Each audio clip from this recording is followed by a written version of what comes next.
উনি আজকে আমাদের বিরুদ্ধে অবস্থান নিতে সরাসরি। আপনাদের দাবিটা কি? আমাদের দাবি তো বললাম যে হচ্ছে একাডেমিক মাইগ্রেশন কলেজ না, তিতুমির কলেজের একটা ছোট্ট অংশ, একটা ছোট্ট অংশ যারা হচ্ছে আপনারা জানেন তিতুমির বিশ্ববিদ্যালয়ের দাবিতে ট্রেনে হামলা করেছিল যে দুর্বৃত্তরা, তারা তো শুরু থেকে বিরুদ্ধে ছিল, দেখেছেন তো এই বিষয়টা, তখন তো সারা বাংলাদেশে আলোড়ন সৃষ্টি করেছিল। ঠিক সেই দুর্বৃত্তের অংশই হচ্ছে গিয়ে এই ছোট্ট অংশটা সেন্ট্রাল বিশ্ববিদ্যালয়ের বিরুদ্ধে। এটার বিরোধিতা করছে যারা মূলত বেশিরভাগ রাজনীতির সাথে সম্পৃক্ত, যে সকল মানে রাজনৈতিক নেতৃত্ব মানে দলের লোকজন রয়েছে, যারা বড় ভাইদের ছাটা, যারা ফুটপাতে দোকান দেয়, যারা হচ্ছে চাঁদাবাজি করতে যায়, যারা হচ্ছে টিচারদের থেকে স্বার্থ রক্ষা করে। ফর এক্সাম্পল ডিপার্টমেন্টে একটা মার্কস দরকার, মার্কসের জন্য যায় স্যারদের কাছে যায় পাঁচ আটে, ওই সকল শিক্ষার্থীরাই শুধুমাত্র এখানে হচ্ছে যায় আমাদের অন্তর্ভুক্তি নিয়ে বিরোধিতা করে, আদারওয়াইজ আর কেউই না। আপনি যদি দেখেন, আপনি প্রত্যেকটা শিক্ষার্থীর ব্যাকগ্রাউন্ড দেখবেন, তারা দেখবেন হয়তো বিগত 2 দিন নিয়ে তার ছাত্রলীগের কোনো ইলিগেশন আছে, অন্যতায় হচ্ছে যায় সেই ফুটপাতে তার অলরেডি 2-3টা দোকান আছে। এখন সে চিন্তা করে যদি আমাকে যদি অন্তর্ভুক্ত করা হয় তাহলে ঢাকা সেন্ট্রাল ইউনিভার্সিটি অগ্রাধিকার পাবে।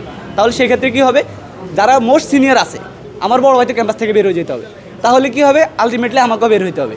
এই জন্য তারা মূলত এটা দিতে মানে চাচ্ছে না, তারা চাচ্ছে যে তারা ফুটপাতে বাণিজ্য করুক, তারা হচ্ছে যায় বিভিন্ন জায়গায় বাণিজ্য করুক। মানে ফুটপাতে বাণিজ্যের কারণে তিতুমির আসলে আলাদা দাবি। হ্যাঁ, তারা বিশ্ববিদ্যালয়, হ্যাঁ আসলে মূলত ওই যে যারা মানে পলিটিক্যাল ব্যাকগ্রাউন্ড আছে এটাই তো বলতে চাচ্ছে। জি, অলমোস্ট তারা এটার জন্যই মূলত এই করতেছে। ইভেন কিছু আছে ওই যে আপনি যদি বলি স্যারদের সিম্প্যাথি নেয় আর কি, স্যারদের সিম্প্যাথি নেয়, তাদের হচ্ছে যে মানে এজেন্ট হিসেবে কাজ করে, এই সকল ছাত্রগুলোই মূলত হচ্ছে যে এটার বিরোধিতা করে। অন্যথায় প্রত্যেকটা শিক্ষার্থী বলেন, কিছু শিক্ষক আছে যারা হচ্ছে যায় অলমোস্ট পিএইচডি করে অলরেডি, তাদের সাথে আপনি কথা বলেন এটা পার্সোনালি, তারা হচ্ছে যে এটা সর্বসম্মতি প্রকাশ করে। আপনি সাধারণ জনগণের সাথে কথা বলেন, সর্বসম্মতি প্রকাশ করে। যারা ন্যায় নীতির ভিত্তিতে রাজনীতি করে, আপনি তাদের সাথে কথা বলেন, তারাও এটা সম্মতি প্রকাশ করে। আমি তো ঢাকা কলেজের স্টুডেন্ট, তিতুমিরের বিশাল একটা অংশ। আপনি তো জানেন বর্তমানে যে কেউ হচ্ছে যায় ধরেন নিজের একটা অস্তিত্ব রক্ষার্থে ভয় পায়, কেননা আমাদের বাবা মা কিন্তু সবাই বাড়িতে, আমরা বাবা মা ছেড়ে এখানে আসছি। কিছু হইলে দেখা যায় কি যারা ক্রু করে, শিক্ষার্থীদের বিভিন্ন ধরনের হেনস্থা করে, এই বয়স শিক্ষার্থীরা সামনে এসে কিছু বলতে পারে না। আপনারা বলছিলেন যে 7 কলেজের শিক্ষার্থী, এখানে কোনো তিতুমিরের শিক্ষার্থী আছে? হ্যাঁ, তিতুমিরের শিক্ষার্থী আছে, আমাদের বন্ধুই আছে 3-4 জন। কতজন আছে? আসলে ওরা আসে অলরেডি 8-10 জন আসছে, এবং অনেকে আরো এখানে কয়জন আছেন? আমরা এখানে, আমি তো তিতুমির না, আমি ঢাকা কলেজের স্টুডেন্ট। একটু বলবেন। আমরা এখানে তিতুমিরে 8-10 জন শিক্ষার্থী আছে অলরেডি। 8-10 জন? টোটাল কতজন আছেন শিক্ষার্থী?